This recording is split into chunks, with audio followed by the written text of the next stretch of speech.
That voice of God is also how we start our staff meetings at Atlas Network. It really creates a nice atmosphere. So we have some very important guests to be sharing with you today. Before we get started with that, I just wanted to point your attention to something that was on each of your chairs. And this is a new volume that Atlas Network has published recently as the latest product of our Doing Development Differently project. And this has been both a function of a lot of people's work, both in Atlas and outside of Atlas Network. And then I also want to single out, we've had quite a bit of donor support to make all of this possible, but thanks to seed funding from the John Templeton Foundation and the Smith Family Foundation. And why that's been so important is that it has been a combination of both helping to support think tanks around the world who are achieving real increases in economic freedom, but to also help us tell their stories. And that, of course, has been a piece that helps to elevate and create more mainstream appeal and attraction and opportunity to engage people outside of our community. So what you'll find in this book, first and foremost, it is a celebration of the excellent work of think tanks around the world from different regions who have had their own local vision for changing institutions to increase economic freedom in ways that are in particular benefit to low-income populations. So this is a resource for our other think tank partners throughout the world to take a look at these case studies.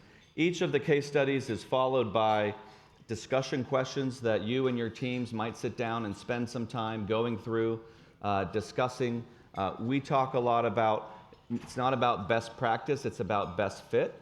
That means that you as think tank entrepreneurs, your job, of course, is not to go and replicate what people are doing somewhere else, but to absorb what other people are doing and let that challenge you to think about how you would adapt that as the representative of the local culture, the local history, the local circumstances, in order to achieve actual change for people in your communities. Now, the case studies cover a lot of topics under economic freedom, property rights, business licensing, unfair tax burdens, things like that. So there should be something in here for everyone. But what this volume also does is it presents this kind of work as a viable alternative to failed foreign aid practices. The aid industry at large is in the middle of a lot of self-questioning and introspection. There are a lot of mainstream people who recognize the inefficacy of foreign governments and foreign experts designing institutional change on behalf of other people's communities and thinking, whether with good intentions or not, that they're going to go and solve poverty on their behalf. Of course, we know that poverty is solved as a function of individuals facing trade-offs, making decisions, and using their own talents, entrepreneurship, and energies to pull themselves up out of poverty. And they can't do that when there are barriers, unnecessary barriers imposed by government around the world. And so what we're going to do today is hear from some of the think tanks, both that are either in this book or even newer examples that have achieved real differences in economic freedom. And we're going to tell the stories of the downstream impacts of people's lives who are able to do more in their local communities as a result. So I highly recommend that you, if you would, take a look at this volume, take it with you, give us feedback on this product, see if it can be of use. We are trying to get this message out to as many people as possible. We are reaching out and have been developing relationships with very well-intentioned good people from the aid industry, from the economic development space. And in fact, in the beginning of the book, I propose 3 principles that should not be controversial in the sense of achieving some basic foundation of consensus. And that consensus includes a couple of things. Number 1, outsiders should not be leading local change. We had the 80s and 90s with the Washington Consensus where we thought we would go into other countries and say, here's how you need to do property rights, here's how you need to do business licensing, here's how you need to do stock exchange. That's not how institutions evolve. They're a combination of regulatory, normative, and cultural cognitive aspects that only locals can understand. If you think about Hayek's knowledge of time and place, there's something really important about who is leading change. And Atlas Network has a long-standing philosophy of recognizing that our job is to support the real entrepreneurs on the ground in local places who have visions for change. It's not our job to prescribe to you what we think you ought to be doing. And so we are always looking for what is the vision for change that a think tank in a particular country is identifying that is achievable, meaningful, and how to do it in the right sequence in order to resonate with local cultures. The second piece is that think tanks are actually not just in our community, but in the broader world, getting more and more attention for the value that they are providing to institutional change. There's a great paper recently out of the Royal Society of Arts that is documenting how think tanks are becoming more prolific and more sophisticated, and how they translate academic findings into practical, useful solutions and communicating that well. That matches our observation as cheerleaders for you at the Atlas Network. 20 years ago in our network, we had 150 organizations from 40 countries.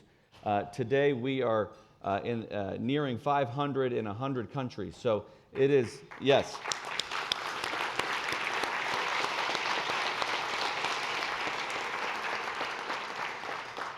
And it's not just the number of think tanks that has been a change in trend. As those of us who are privileged to read the applications that we receive, read the applications for the Templeton Freedom Award year after year, our staff gets continuously inspired and amazed at what think tanks are achieving. And then the third principle is think tanks that are looking at removing barriers that represent systemic change in communities that open up and give more agency, more economic freedom to individuals. That is going to be the key to people pulling themselves out of prosperity, out of poverty and into prosperity. You can talk to my broker. I know how to pull myself out of prosperity. Luckily, Atlas Network is funded by people much smarter than me. But those three principles are really important, and actually I draw on in the book mostly mainstream thinkers, Harvard, World Bank, MIT, Oxford. These are people who may not share all of our ideas, but they are reaching similar conclusions about the importance of local knowledge and individual agency and institutional change. So I think it's an exciting time for our message to be part of a mainstream conversation where we can bring our principles to bear. And I just salute the local think tanks who have shown us the way and the supporters who have made it possible.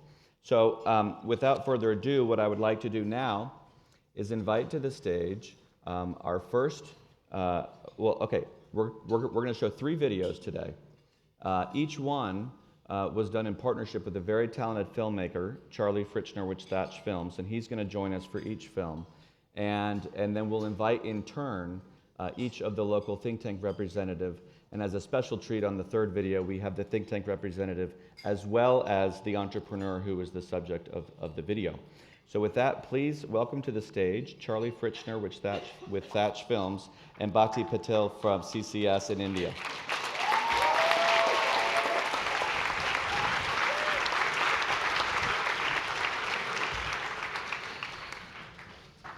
So what I'm going to do is I'm going to ask Charlie to briefly tee up each video, tell us what we're going to see very briefly. We'll watch the video and then we'll get to learn a little bit more from the people who made it possible. Thanks, Matt, and thank you all for having us. The first film that we'll see is the story of a young entrepreneur from New Delhi, India, who is an IT entrepreneur and faced barriers to entry in his business in the form of credit requirements to start a business. His name is Zubair, and this is his film.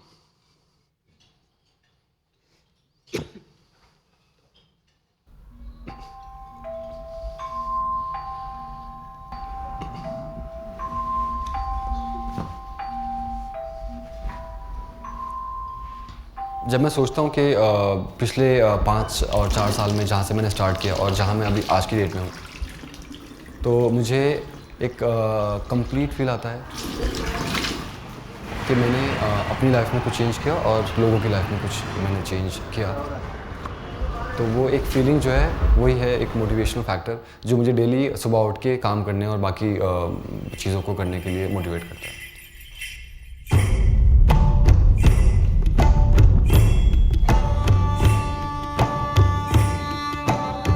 The entrepreneurs in India face a multitude of challenges. One of the key challenges is the capital requirement.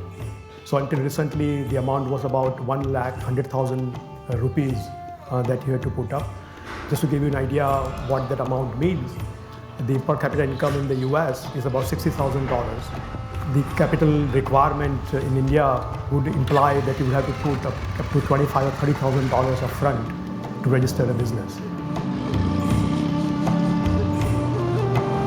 That's a very heavy cost for a poor entrepreneur to bear in order to become formally registered as a business entity. हमारे business में हम लोग basically IT services provide करते हैं, ठीक है। और IT services में हम लोगों का जो मेन काम है वो है डिजिटल मार्केटिंग। 2014 में जब हमने बिज़नेस स्टार्ट किया तो हम 11 पार्टनर थे और हम लोग बिज़नेस रजिस्टर्ड नहीं करवा पाए थे मिनिमम कैपिटल रिक्वायरमेंट की वजह से। तो उसकी वजह से क्लाइंट हमारे पास नहीं आते थे क्योंकि बिज़नेस रजिस्टर्ड नहीं था और रेवेन्यू जनरेट ना होने की वजह से हमारे पार्टनर्स धीरे धीरे कम होते गए। तो 11 से 5 हुए, 6 हुए और फिर धीरे धीरे आज की डेट में जो है वो 2 पार्टनर्स हैं जो हम लोग साथ में काम कर रहे हैं। If we can change the laws related to business, we knew that will open up opportunities for the poor of India that would be unparalleled. What we saw in this was, of course, the need for policy reform. Our initial step was to do a thorough research on the existing act, which was the Companies Act of 2013. Subsequently, we built a series of recommendations that we then presented is the Department of Industrial Policy and Promotion in India. We made a presentation to the ministry and we also backed it up with ongoing advocacy, both legislative and media advocacy. And within 6 months from the time that we made the recommendation was accepted and the minimum paid up capital requirement was annulled. So went from a 111.2% to an absolute zero.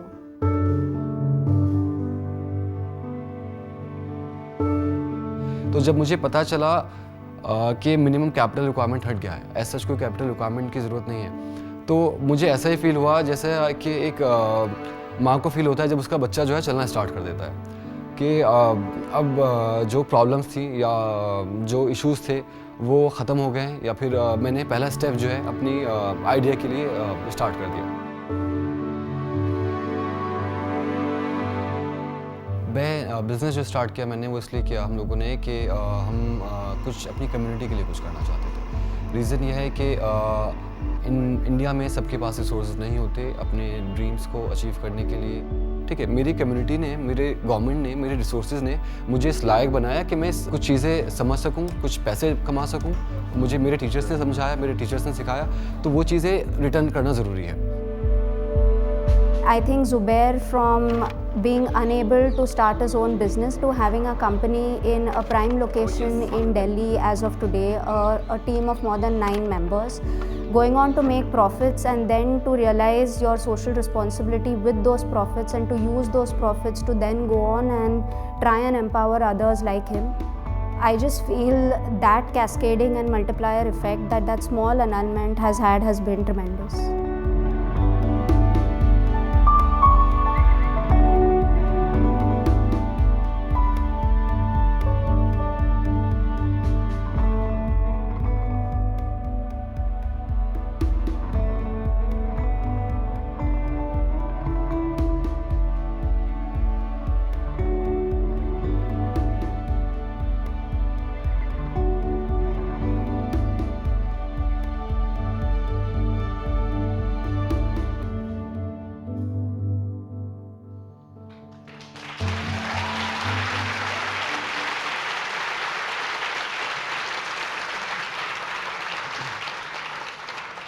So we're so pleased to have Bhakti here, who is one of the stars of the video. Tell us a little bit more as an organization. Center for Civil Society has been involved in lots of important reforms related to formalizing and bringing more people into the formal sector so that they can grow and prosper. How did you identify these kinds of reforms as being important, and how has that influenced your work? Sure. Thank you very much for having me here. I think all of us at CCS have been extremely excited to watch Zubair's story unfold on this stage. In response to your question, Matt, I think the project of liberalization in India has been both unfinished and incomplete, but also deeply fissured. India had heralded liberalization with a spate of economic reforms in 1991. What these reforms did achieve was that they had led to a definite increase in FDI. They opened up certain sections of our economy for private investment, and they shrunk the public sector. But where I think they failed most remarkably is in putting an end to the draconian regime of licensing and regulation in India. It's license, quota, and permit Raj. Even today, it is the poorest of the people in India who continue to be its worst victims. They remain outside of and devoid of the benefits that liberalization has been able to bring many others. And these are the people that continue to lumber under India's surplus state. So I think broadly for CCS as an organization, for us, our inspiration has always been in working towards completing our 1991 story. Specifically, when we partnered with Atlas Network in 2015 to work on improving the ease of doing business in India. The reason why we identified this particular reform, which was the annulment of the paid-up capital requirement in India, was primarily because we saw it as an opportunity. Not only if we implement the reform, India would definitely jump up and leap on the World Bank's Doing Business Index, particularly under the starting a business category.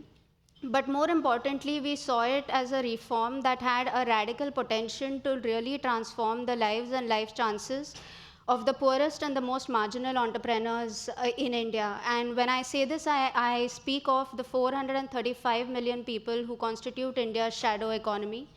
And really, the annulment of the minimum paid up capital, for us, it was a reform that potentially could open up the market, could open up the opportunity for them to lift themselves out of poverty and to aspire and to dream and grow like Zubair.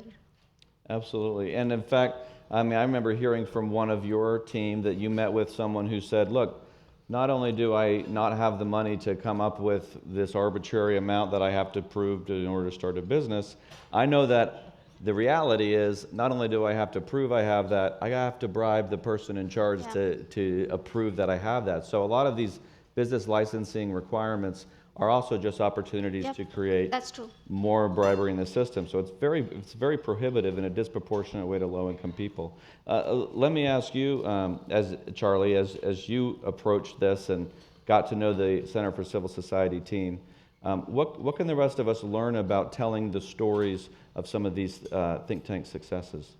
Well, what really struck me is something that Bhakti said was the shadow economy, and really how these people have a very limited voice, and that's something that Center for Civil Society is passionate about, is ending that, bringing them out of the shadows. So creatively, what I wanted to do was to show Zubair in a very personal and intimate setting. So we open the film in his room, and he's in his bed, and his alarm wakes him up, and he's washing his face, and we go on to see him with his father in a mosque. We see him with his friends having chai. And so I wanted to kind of bring a bit of light to his story.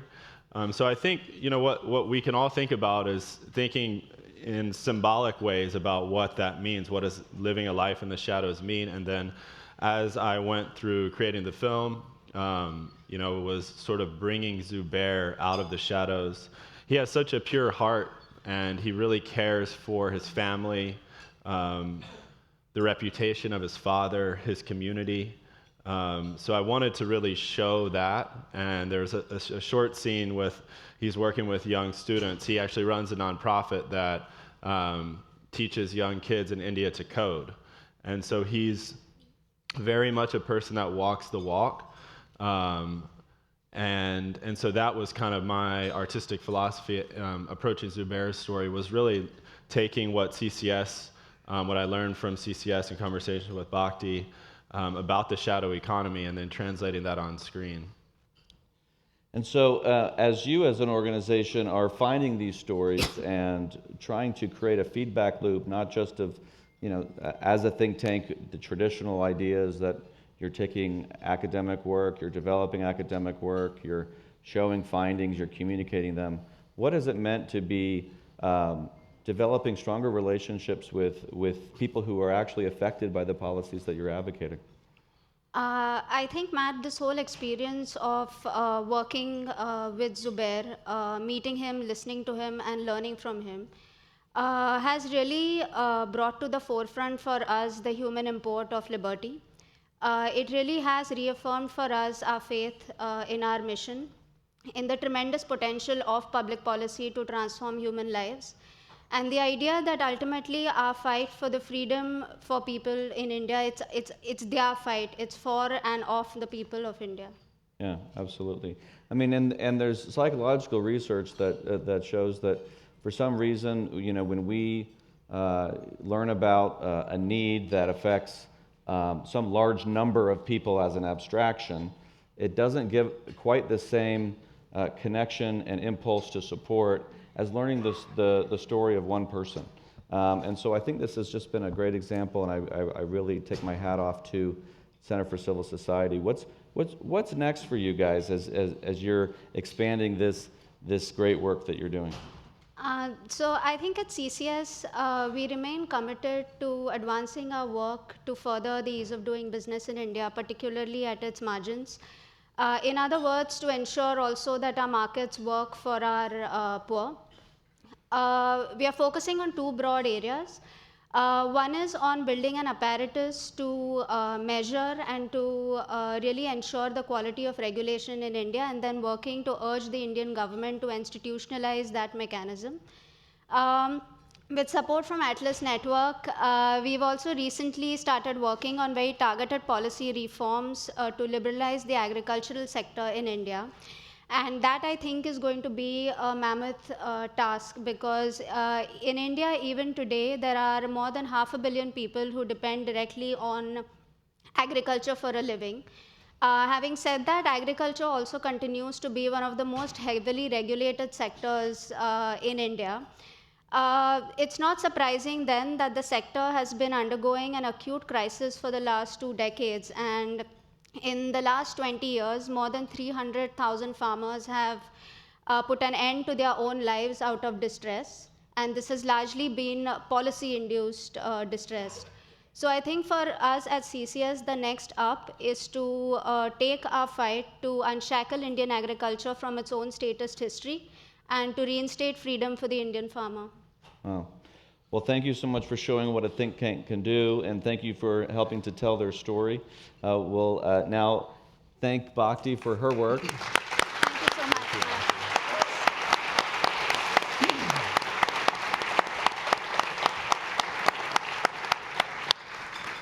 Our next guest is Luis Loria from Ideas in Costa Rica. Welcome, Luis.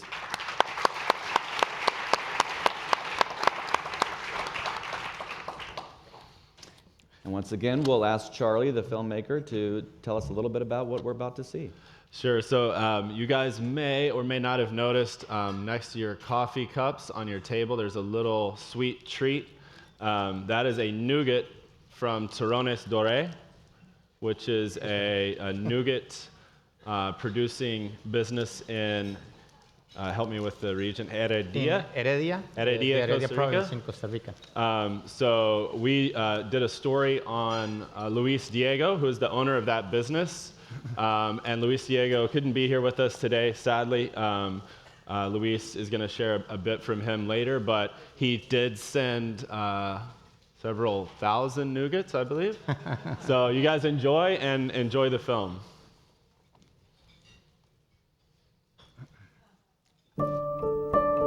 La sensación, la primera vez que logré un turrón que realmente me llenaba, fue de una inmensa alegría porque yo sabía que iba a ser un éxito, tenía un presentimiento de que iba a ser un producto exitoso. Me acuerdo que probaba y probaba y probaba, mis hermanos me decían que no, que eso no iba a servir, que no iba a funcionar.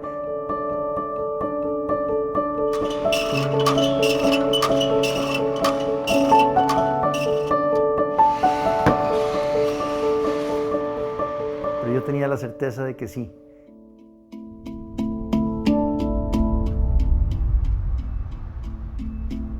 Costa Rica es un país maravilloso, tiene muchísimo que ofrecer en términos de paz, biodiversidad, su gente, pero enfrenta obstáculos muy importantes, un 20% de pobreza, trámites y regulación excesivos.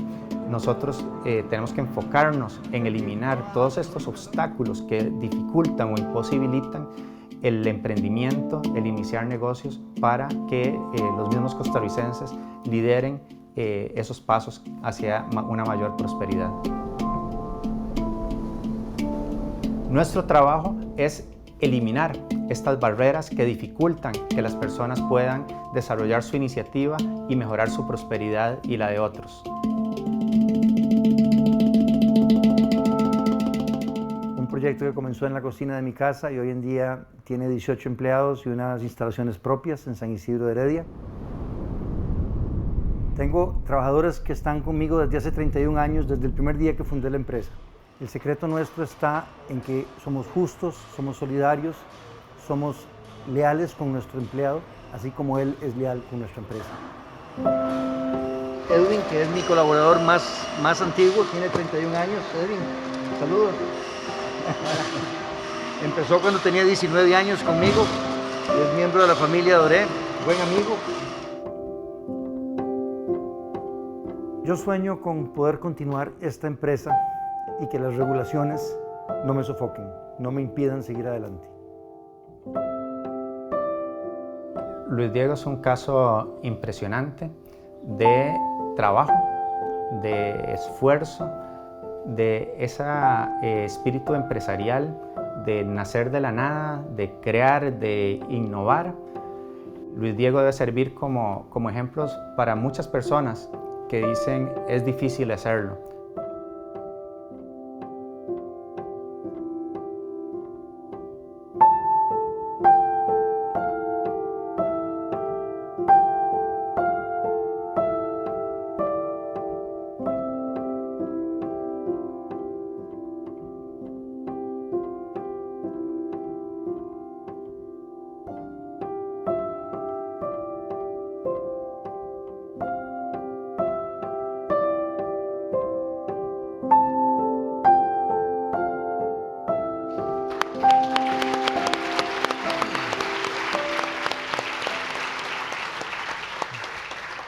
Luis, I understand, one of the key pieces of what was important to you as an organization was the issue of access to credit. Share a little bit more with us about why that played an important role in this story. Yeah, so we chose the access to credit problem as part of the LIFE project that we worked with Atlas and was funded by the John Templeton Foundation to remove barriers that made it difficult or impossible to conduct business in Costa Rica. When we started in the access to credit category, Costa Rica ranked in the 89th position. 1 year after we started the implementation of the project, we moved to the 7th position in the world. And thanks to that, Costa Rica moved up 25 positions in the overall ranking of doing business. And in 2016, we were the world's top performer in the overall doing business report. To make that happen, we established alliances with more than 30 public, private, and non-governmental organizations that shared the same goal to make access to credit easier for new entrepreneurs. And well, we couldn't say that we have solved all the problems of access to credit, but we have definitely taken steps to make it easier for small businesses and new entrepreneurs that can improve their prosperity and the prosperity of others, as we saw in the case of Luis Diego. Excellent. Well, so tell us, Charlie, as you worked with Luis, what was your experience telling this story and getting to know Luis Diego the way you did? He's an amazing man, and you can really see the ripple effects of his hard work through his factory and through his employees, some of which you saw on screen. What I wanted to do with his story was to really show some of the pure, plain white, mechanistic imagery of his production, and then contrast that with the lush, organic, beautiful imagery of Costa Rica, so you get a sense of place, both geographically with the country and then also with Luis Diego's enterprise. And then also kind of feature a couple more naturalistic portraits of Luis. He's walking through a market that was actually where he began selling his nougats 20-something years, 25, 30 years before the story, and he was selling nougats out, by hand on the street. And this is a man who has now built a massively successful business, and it just goes to show the ripple effects that small changes can have in a society. So that was, again, my approach to telling the story visually. And really, you can just kind of see Luis Diego, see his presence and his power on screen. And Luis, you mentioned that Luis Diego was kind enough to reach out and tell us how much he would have liked to have been here today, and he shared some thoughts with you that you'd like to share. Yeah, so Luis Diego really wanted to be here with us tonight, but he's attending a commercial mission to Shanghai right now. But he was kind enough to send us a few words that he wanted me to share with you. And I'll just go through 2 or 3 lines. Dear friends, I'm very proud of the success that we have achieved, and I'm happy to share with you my story and, of course, my wonderful nougat. And I'm convinced that the best way to help Costa Ricans to escape from poverty is through greater freedom. For that reason, I want to thank you in the name of Turrones Dore family for supporting the work of Ideas and Atlas Network. Third, thank you for supporting our fight for freedom. Excellent.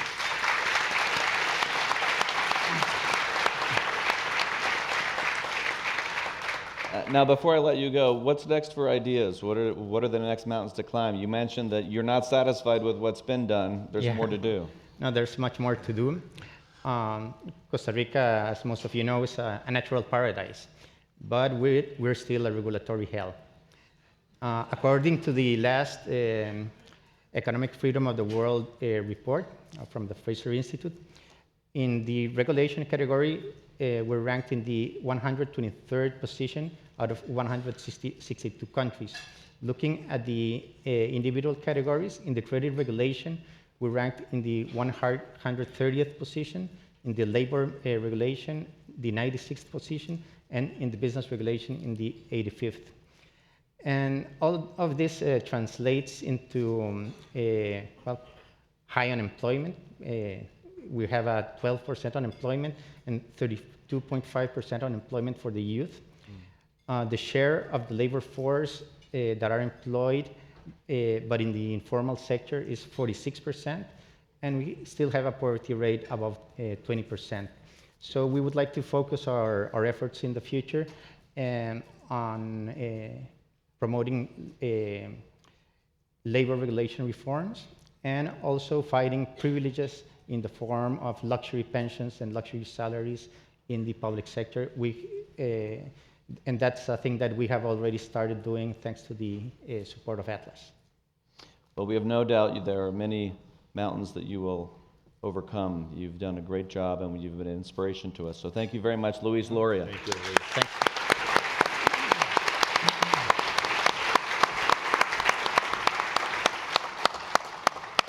Our third and final set of guests are Sixit Bhatta and Dipendra Chamlagan from Samriddhi Foundation in Nepal. Please welcome them.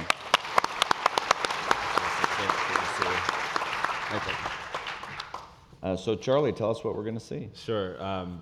This is the story of Toodle, which is an innovative business in Nepal that is pushing massive change in mobility. And I'll leave it just at mobility, but it's the story of Toodle, Sixit's business, and one of his drivers, Bimaya.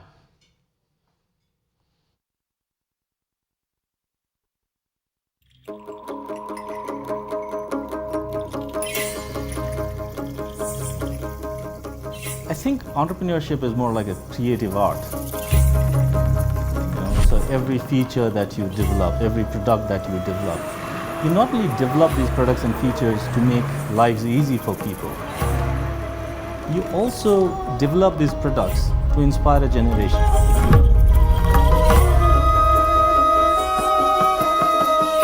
Tutu is about mobility. Mobility has a power to not only shape up how people move, but in a long term it also has a power to how our societies and our communities and our infrastructure evolves. Public transit in Kathmandu is unreasonably unreliable and inefficient.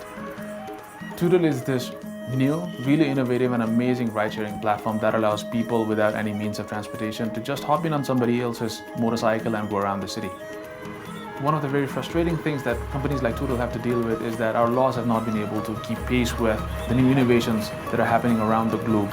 Archaic laws like Motor Vehicle and Transport Management Act prevent private vehicles to offer taxi services to people in need.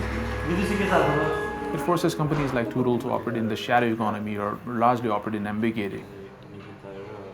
If you go back to the history, mobility has been the means of economic opportunities for people. So we feel at the core of it, freedom of mobility means enabling everyone with the economic opportunities.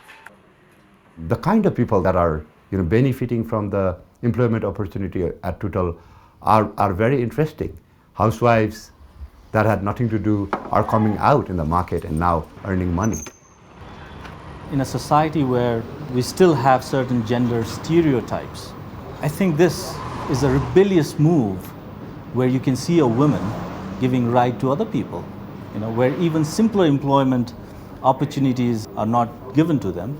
I think this is a big move that can change the gender stereotype and empowering women, and that empowerment can lead to a massive change in future.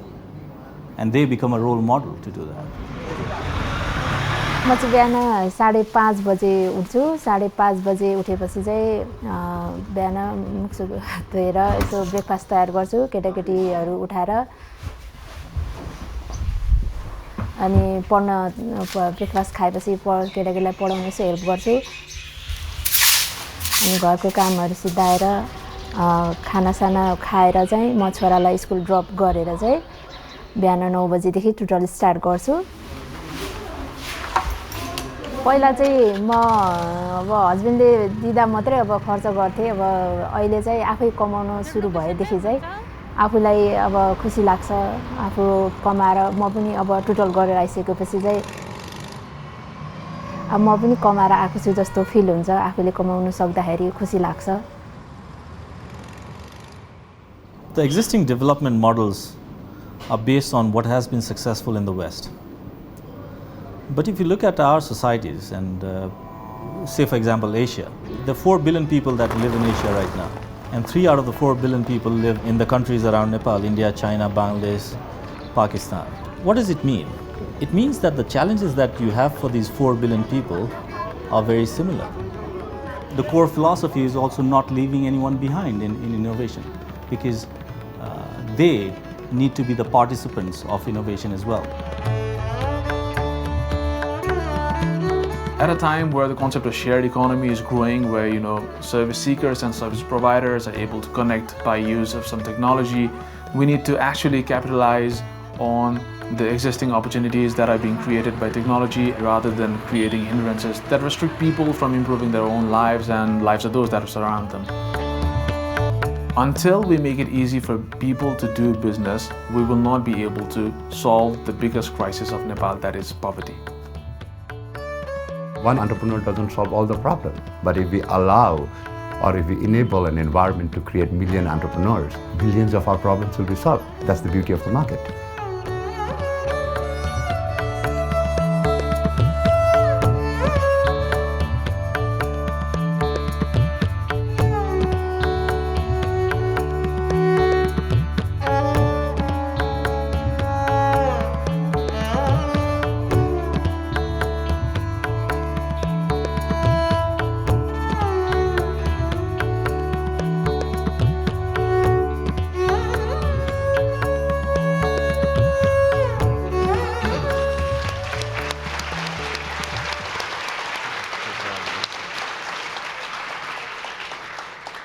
So I'm going to start with Sixit because you're a busy entrepreneur. You have a lot of interesting, innovative things going on, but you've taken the time to share your story with us, not only through participation in this video, but in being here today. So why has this been an important cause for you and in telling your story?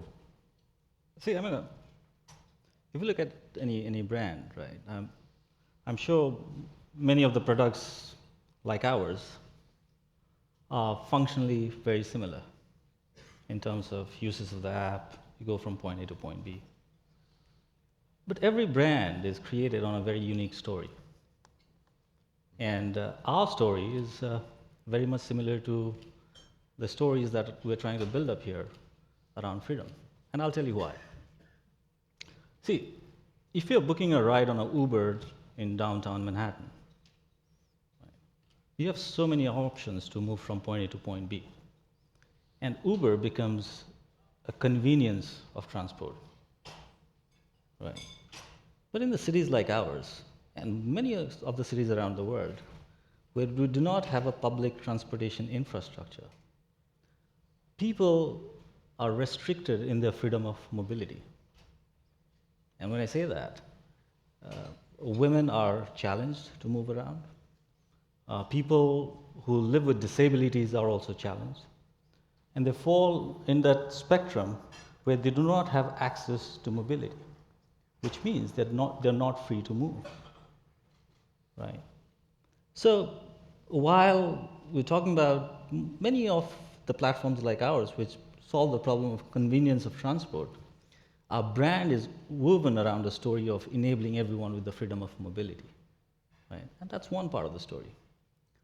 The second part of the story is that the employment opportunities for a dynamic population of youngsters, women, is very much restricted. We're a country with half the population below 23 years of age. And we're not simply being able to provide employment opportunities for them. And there are many who leave the country to work in the Middle East and Malaysia every day, right? So it's also about enabling people with the freedom of employment where they don't have to be guided by the tyranny of time and space because they can choose their own time to work. So it's also about providing this freedom of employment, right? So our story is about freedom of mobility and giving freedom to people. So we've been successful in creating 15,000 jobs at a very low cost, and we want to scale that up and create thousands of other Bhimayas in the near future, up to 40,000 jobs. So that's our story, and it's no different to stories that you're sharing at this platform. Yeah. And don't let anyone from California come to Nepal and tell you about the gig economy, because they will ruin it. Dipendra, from the perspective of Samriddhi, the think tank that is fighting these sorts of policies, tell us a little bit about what that experience has been like, and what progress have you made that is encouraging you to go on? Yeah, Samriddhi started in 2006, and from the very beginning that we started working on how we can enable the local environment which can be helpful for entrepreneurs, so that our entrepreneurs can create more jobs in the country. And as Sikshit said, there are roughly around 1,500 people going abroad every day from the international airport. And there are around 3 to 5 dead bodies coming back to Nepal. And on the other side, during every elections, our politicians make we will create 40,000 jobs or 50,000 jobs. But when we look into the policy environment there, entry, operation, and exit from the market is quite tough. And from 2015, we started working on doing business indexes and looking into the components there. It's not so difficult, it's not so easy to start a business. That's why that's the reason that a lot of young people leaving the country. And as a public policy think tank, we thought that it is our responsibility to create the environment where an individual can live their dignified life in the country. So we started looking into the Transportation Act from 2014, and then we realized it is impossible to register business like Total as per the legal mandate. Now things have been changing, and we are in touch with Department of Transportation. And recently, after we made this video, this is like, this premiere has been done today here only. So after the filming team returned back, we had a meeting with Department of Transportation, and also Department of Transportation is working on ratify the the provision there.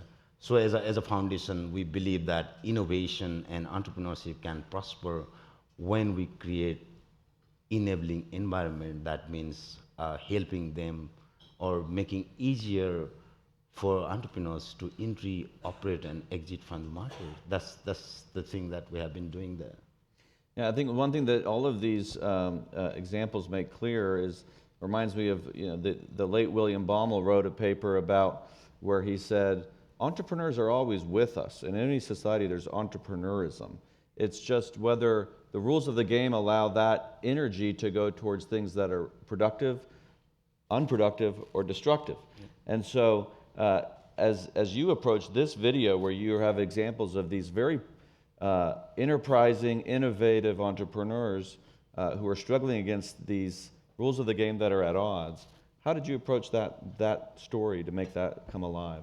Well, Matt, it struck me speaking with Sixit in one of our first interviews, which actually made the cut. He said entrepreneurship is a creative art, and that really stuck with me. And that was one of the motivations behind the story that we told, was giving a voice to entrepreneurs like Sixit who view their projects as something more than just a business. And there's nothing wrong with just running a business, but Sixit has a bigger vision for his society.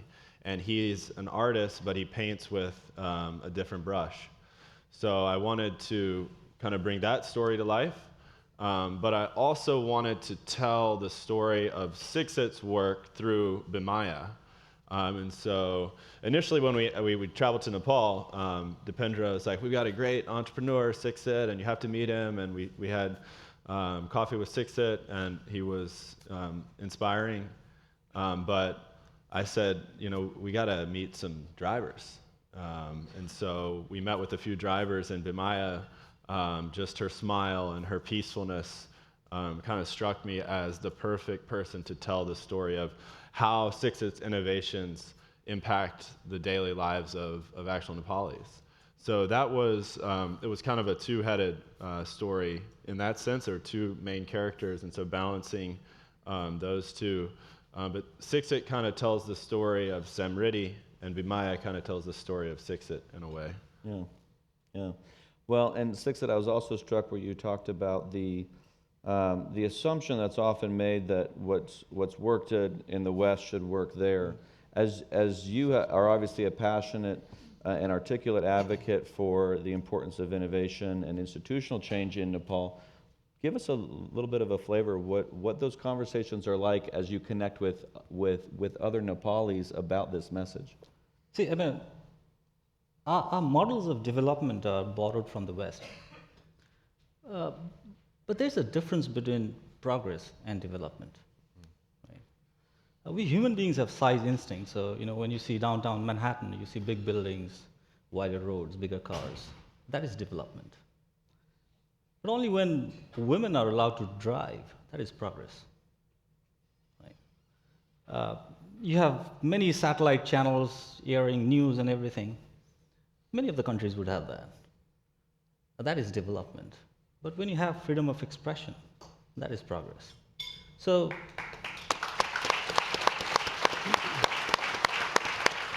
I think the newer development models that target 4 billion people who do not have access to the economic progress or growth that the Western society has made, they need to be brought into the economic mainstream.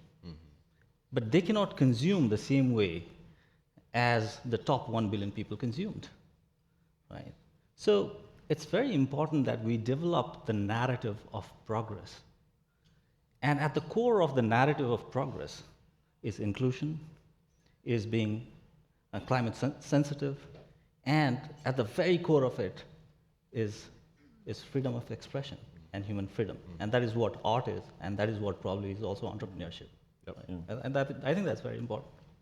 Yeah, and one of the big mainstream criticisms of the traditional aid approach acknowledges that, yeah, if you go spend $1 billion, you're going to be able to point to something that you purchased with your $1 billion. But that's not lasting economic progress, because economic progress is a function of how individuals discover iteratively the viable solutions based on good rules of the game.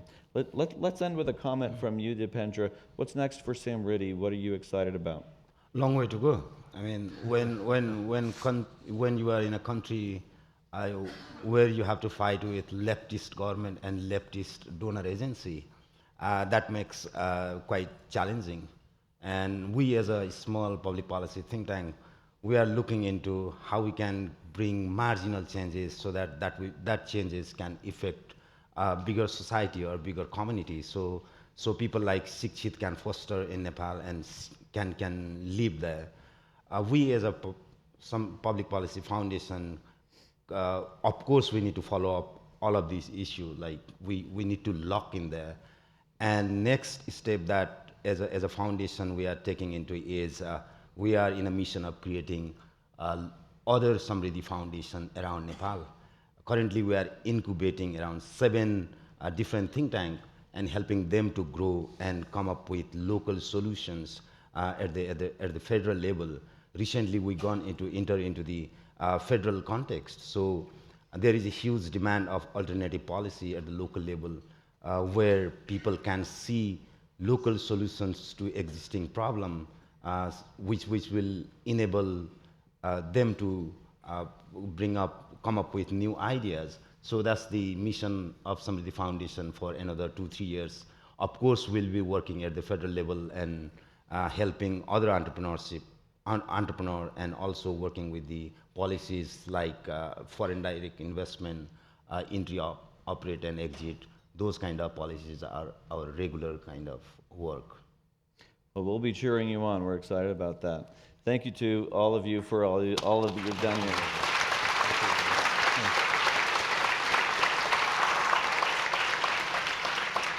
Let me make 2 quick points, and then we'll actually transition to 2 last pieces of business that are unrelated, and in a minute I'll excuse you from the stage.